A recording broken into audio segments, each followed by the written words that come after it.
আসসালামু আলাইকুম, সবাইকে আপনার টিচিকম একাডেমি থেকে স্বাগত। আজকে আমরা চতুর্থ শ্রেণীর পরিমাপ অধ্যায়ের অনুশ্রেণী 10.4-1 এইখানে যে খালিঘর বলছে, যে একের বলছে খালিঘর গুলো পূরণ করো। এই অঙ্কগুলো আমরা করবো 1 থেকে 5 পর্যন্ত। কয়েকটা খালিঘর দিচ্ছে, খালিঘর গুলো আমরা পূরণ করবো। দেখো কিভাবে করি। এখানে বলছে 8 মিলিলিটার দেওয়া আছে, মিলিমিটার দেওয়া আছে, তোমাকে সেন্টিমিটারে করতে বলছে। এক নাম্বারটাকে দেওয়া আছে মিলিমিটারে, কিন্তু তোমাকে খালি ঘরে পূরণ করতে হবে সেন্টিমিটারে।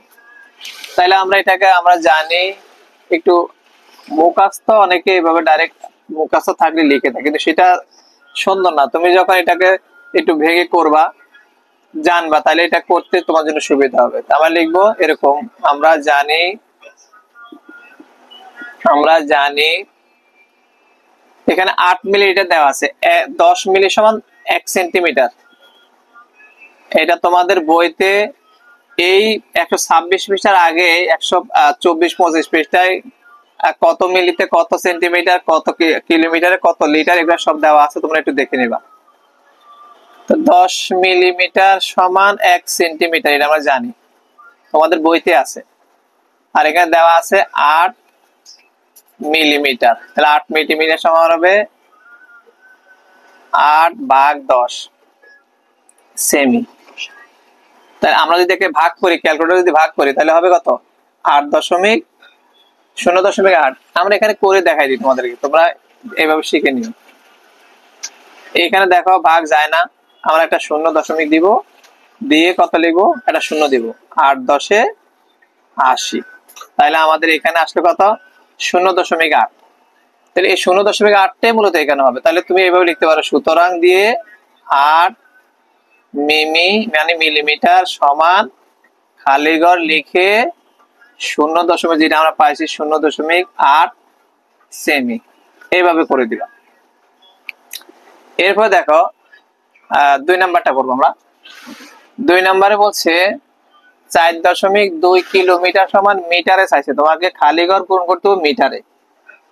খালিঘরে তোমাকে দিয়ে দিছে 4.2 কিলোমিটার, সেটাকে মিটারে প্রকাশ করতে হবে। তাহলে আমরা জানি 1 কিলোমিটার সমান 1000 মিটার।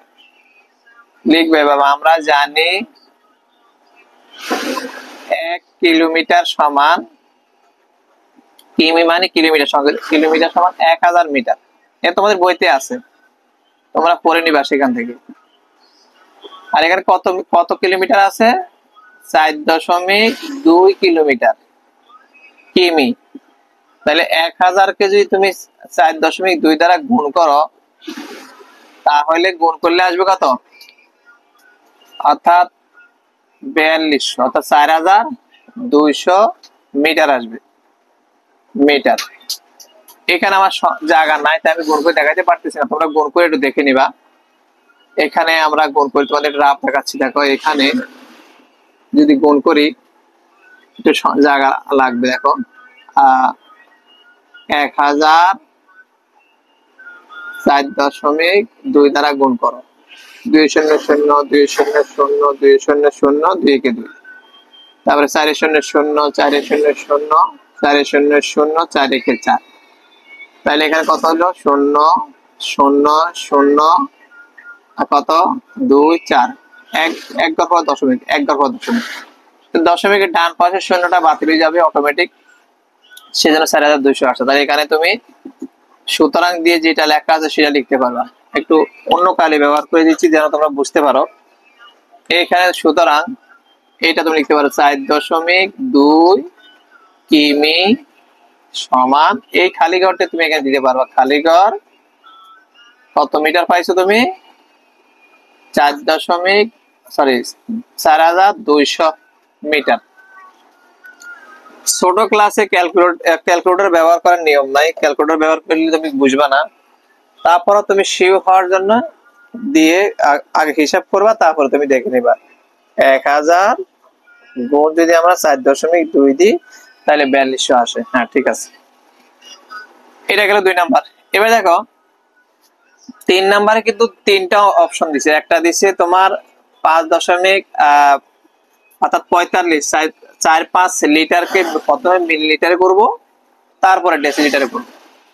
তো তোমাদের আগের পৃষ্ঠার বইতে আছে, সেখানে আছে, তোমার সেখানে লেখা আছে। দেখো আমরা 126 পৃষ্ঠা আছি, তো তুমি যদি 25 পৃষ্ঠা 24-25 পৃষ্ঠা যাও, সেখানে দেখবা যে 1000 লিটারে 1 মিলিলিটার আছে। আমরা এখানে লিখে দিব। আমরা জানি, তোমরা এগুলো শিখে রাখবে, এগুলো অনেক সময় ছোট ছোট প্রশ্নতে তোমাদের আসবে।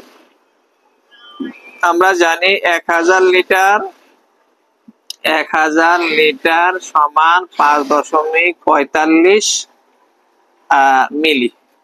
এখানে মিলি দিছে, সরি, 1000 লিটারে,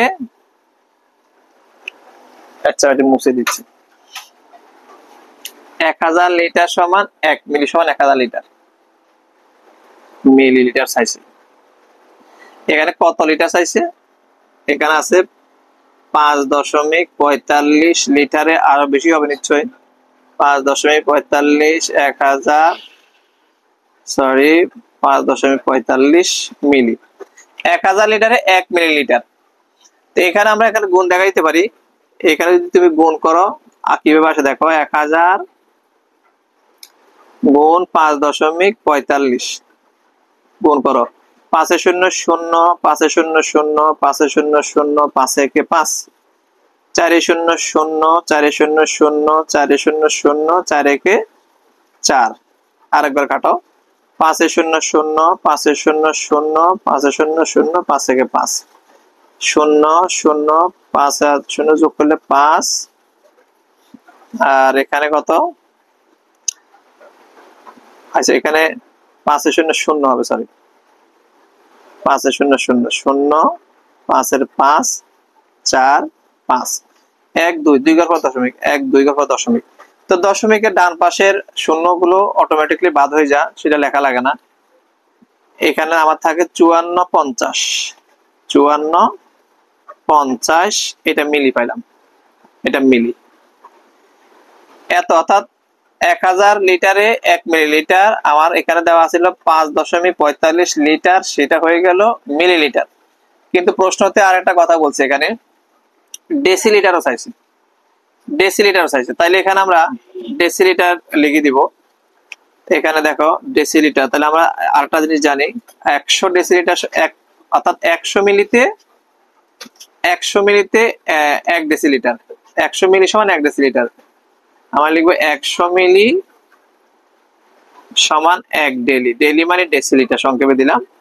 আর এখানে আছে কত? 54, অর্থাৎ 5450 মিলিতে আরো কম হবে, 5450 ভাগ 100। যদি তুমি ভাগ করো, তাইলে এখানে ভাগটা আমরা এখানে দেখা যাবে না, আমরা এখানে একটু দেখাই দিচ্ছি। এখানে 100 কে আমরা যদি ভাগ করে দেখো, 5000 কত? 5450, এটা যদি ভাগ করো, তাহলে 500 একে 500 ভাগ দাও, 4 5 0, 400 একে 400 কত থাকে? 50। এখন এখানে দশমিক দিয়ে আমরা একটা শূন্য দিব, 500 একে 500, অর্থাৎ এটা এইটুকু ভাগ, অর্থাৎ 54.5। এখানে আসবে 54.5 ডেলি, 5 ডেলি, ডেলি মানে ডেসিলিটার, ডেলি মানে ডেসিলিটার। দেখো দেখা যায় কিনা, এটা এই লেখাটা দেখা যাচ্ছে, দেখো তো, ডেলি মানে ডেসিলিটার। ওকে, এখন তুমি উত্তর লিখে দিতে পারো। আমি এই দিকে দিই, তোমরা নিচে লিখবা, আমি সুবিধার জন্য এখানে দিচ্ছি। সুতরাং দিয়ে 5.45 লিটার খালি ঘর দিয়ে কত পাইছি আমরা? 5450, অর্থাৎ 5450 মিলি পাইছি। আরেকটা জিনিস পাইছি আমরা, ডেসিলিটার, সেটা এখানে লিখে দিব। কত ডেসিলিটার? 54.5 ডেলি। এইভাবে অঙ্কগুলো তোমাকে করতে হবে। তুমি অনেকে আছে যে ডাইরেক্ট দেখে শূন্যস্থানে লিখে দাও, সেটা মনে নাও থাকতে পারে। যখন তুমি মনে ভুলে যাবা, তখন তুমি কিভাবে করবা? এভাবে সুন্দর করে করে দিতে হবে। এবার আসো 4 নাম্বার। 4 নাম্বারটা কি বলছে দেখো, 4 নাম্বারে বলছে, আমি একটু হিবিজিবি যেন না হয়, আমি একটু ডিজাইন করে তোমাদেরকে একটু অন্য কালি দিয়ে ডিজাইন করে দিচ্ছি। দেখো কোনটা কত নাম্বার একটু বোঝার জন্য, এখানে এইটুকু হইলো 1 নাম্বার, তোমরা ডিজাইন করতে নিশ্চয়ই ভালো লাগবে। দেখো এটা হইলো 2 নাম্বারটা, আমি একটু সুন্দর করে দিচ্ছি, এটা 2 নাম্বারটা, 2 নাম্বার। এইটুকু অংশ হলো 3 নাম্বার, এইখান থেকে শুরু করে এই অংশটুকু 3 নাম্বার, এইটুকু 3-এর অংশ, ভাগের 3-এর অংশ এটা। এরপর দেখো আমরা 4 নাম্বারটা করবো। দেখো এটা হিবিজিবি যেন না হয় তো বোঝার জন্য এটা 1 2 3 আমি আলাদা আলাদা বক্সে করে দিছি, তোমরা একটু সুন্দর করে শিখে নিবা। এরপর দেখো 4 নাম্বারে বলছে 3 মিটার 7 সেন্টিমিটারের টোটাল কত সেন্টিমিটার আছে সেটা আমরা লিখবো। আমরা জানি 100 সেন্টিমিটার সমান 1 মিটার, 100 সেন্টিমিটারে 1 মিটার, যেটা মিটার 3 মিটার আছে, আমরা এটাকে আলাদা করে নিব। আমরা জানি 1 মিটার সমান 100 সেন্টিমিটার, 1 মিটার সমান 100 সেমি। এখানে 3 মিটার আছে, সুতরাং 3 মিটার সমান 100 গুণ 3, 300 সেমি, 300 সেমি। এখানে আরো 7 সেমি আছে, সেটা যোগ করো, যোগ 7 সেমি, তো 300 সরি এটা 300 সেমি যোগ 7 সেমি, 307 সেমি, 307 সেমি। এখন এটাকে তুমি সুতরাং দিয়ে যেটা লেখা আছে সেটা লিখবা, 3 মিটার 7 সেমি সমান হবে কত, 307 সেমি। এটা হবে এটার জন্য আনসার। তো দেখো এটাও আমি একটু ডিজাইন করে দিচ্ছি। দেখো 4 নাম্বারটা আমার জায়গার সংকুলনের কারণে একটু আমি লিখতেছি, এটা হবে আমাদের 4 নাম্বার। এরপরটা দেখো 600 গ্রামে কত কেজি। আমরা সবাই জানি 1000 গ্রাম সমান 1 কেজি। হ্যাঁ, তো 600 গ্রামকে কেজিতে রূপান্তর করতে বলছে, তা আমরা লিখবো, আমরা জানি, যারা মুখস্থ আছে ক্যালকুলেটরে এখানে মেরে দিবা না, নাম্বার দিবে না, এগুলা শিখে রাখবে, এগুলা দরকারি জিনিস, কাজে লাগবে। আমরা জানি 1000 গ্রাম সমান 1 কেজি। এখানে কত গ্রাম দিছে, 600 গ্রাম, 600 গ্রামে 1000 অর্থাৎ 600 ভাগ 1000। আমরা ক্যালকুলেটরের কাজ না, আমরা এখানে ভাগ করে দেখাই দিচ্ছি। দেখো তোমরা ছোট ক্লাসে ক্যালকুলেটর ইউজ করার চেষ্টা করবা না, অনেক সারে ক্যালকুলেটর দিয়ে লিখে দিলে নাম্বার দেবে না কিন্তু। আর তোমার এখন শেখার ক্লাস, এখন ক্যালকুলেটর হিসাব করার ক্লাস না। এখানে একটা জিনিস খেয়াল করো, এখানে 4 ঘর আছে, 3 ঘর, তাহলে 0 দিবে, আমরা 1 ঘর বাড়াবো, তাহলে দিলে কি হবে, এখন কত, 600, 6 দিলে 6 একে 6, 6000 হবে, হয়ে গেছে আমার। অর্থাৎ আমার 600 গ্রামে 0.6 কেজি আসে, 0.6 কেজি আসে। এখানে 1000 ছিল, আমার ছিল 600, আমি 0 দিয়ে 1 ঘর বাড়াইছি, তাহলে আমরা লিখবো, সুতরাং দিয়ে আমরা লেখা যায়। দেখো তো লেখাটা, তাইলে আমরা দেখবো, সুতরাং 600 গ্রাম সমান খালি ঘরে কত আসবে, খালি ঘরে আসবে 0.6 কেজি। এটা করার পরে তোমার যদি কনফিউশন থাকে, তুমি এরকম ক্যালকুলেটর তখন মেরে দেখবা, তুমি যে হিসাব করছো ঠিক আছে কিনা সেটা তুমি হিসাব করছো। যেমন 600 ভাগ যদি আমরা 1000 দিই, তাহলে 0.6 কেজি আসে। এটাই হবে আমাদের আজকের ক্লাসটি এখানে শেষ। আজকে যদি তোমাদের এটা শিখে রাখো, আমরা অন্য কোনো দিন অন্য কোনো ভিডিও নিয়ে হাজির হবো। ততক্ষণ সবাই ভালো থাকো।